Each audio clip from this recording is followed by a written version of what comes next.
My name is Average Election Enjoyer.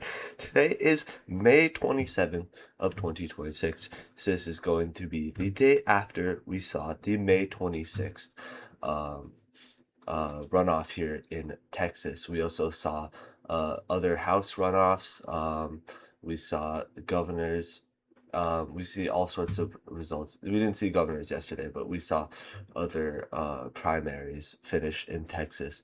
But the main one to look at is going to be the Ken Paxton versus John Cornyn runoff here, where we see Ken Paxton decisively defeat John Cornyn, 885,000 votes to 501,000 votes, 63.8 to 36.2 percent here.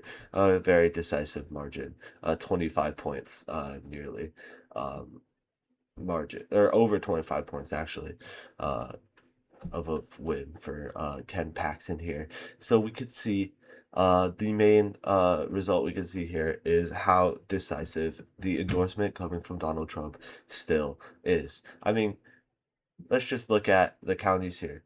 We see that Cornyn didn't even win in Dallas County. He won Austin by a little more than 5 points, Travis County, and he won this small county, Kennedy, where there were only 8 votes total. And that is the only 2 counties that he won across the entire state. These maps do, in fact, look similar to what we saw in the other 2 big events where, I mean, of course, Trump also primaried a bunch of Indiana state reps, but that's not really, I'm going to be looking at House of Representatives and the Senate races. So this and Massey's race here. We could see that Cassidy barely won in East Baton Rouge, the county, which contains Baton Rouge, the city, Baton Rouge. He won Jefferson and he won Orleans counties here. And those were the only counties that he won. And he won substantially in Orleans, Cassidy did.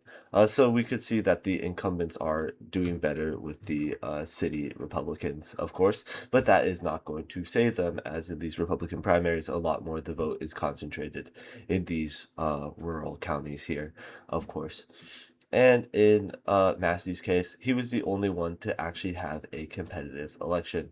He got 9.8 points within Ed Galvin. So he was able to keep it under double digits, and won 2 counties. One of them actually decisively, 63 to 37, and then squeaked away with Mason County, but was buried in every other county in the district here.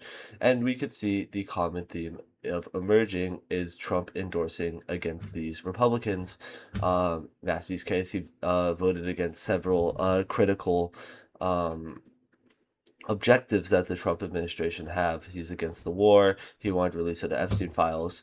Bill Cassidy voted to convict him, but John Cornyn really voted with him like 99% of the time. Just was more moderate voice, and that's what really got Trump against him. And objectively, that is seen by the vast majority of election YouTubers or anyone who has a stake in the game, or a lot of election officials, people who work in campaigns, see it as the wrong choice because of Ken Paxton's lengthy baggage that I am not going to go into. But if you look up his name and scandal, you have quite a few, you have quite a list to go down, of course. And you see him facing James Talrico, who's seen by many as a Boy Scout. Doesn't really have too many scandals against him. He was a teacher, then he ran for state house, and then he flipped the Trump district. He just has a fairly, I would say, good. He's a fairly good candidate for a state like Texas. All that Republicans got against him is that he's vegan, which he is not, and Talafrico, as I heard, which is kind of funny. I will give him that. I'm not so much into name calling politics, of course, but I'll give him that. That's pretty funny. Um, but I don't know if that's going to be able to convince some of these people to vote, especially Cornyn voters. That is what I am seeing. I am seeing 500,000 voters who potentially might not show up for Paxton on election day. Of course, that's not going to happen. The vast majority of these voters are going to be showing up, uh, coming home to the GOP for Ken Paxton.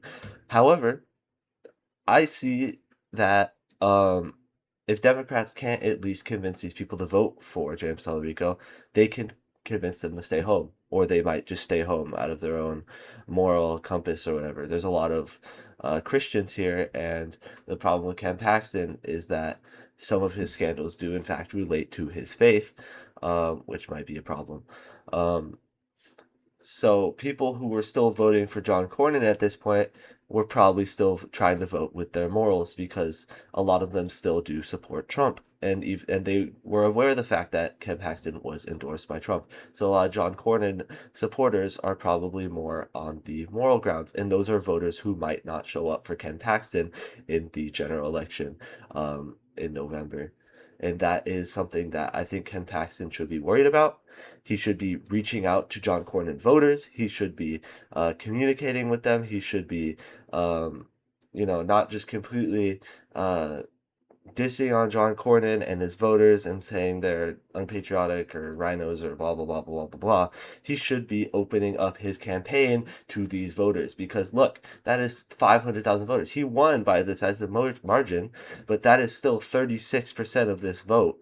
That's going to translate to a decent amount. I think that the general is probably going to have 2 million voters on each side, maybe probably more. I'll look that up actually. Let's get factual. So as you see, this is the 2022 um, Texas Senate elections. 2.9 million um, popular votes to. Oh, there we go. Sorry, there were no Texas Senate races in 2022. But here we could see it was actually, I was, of course, wrong. I realized that my numbers were probably significantly off. Ted Cruz got 4 million votes. Beto O'Rourke also got 4 million votes total.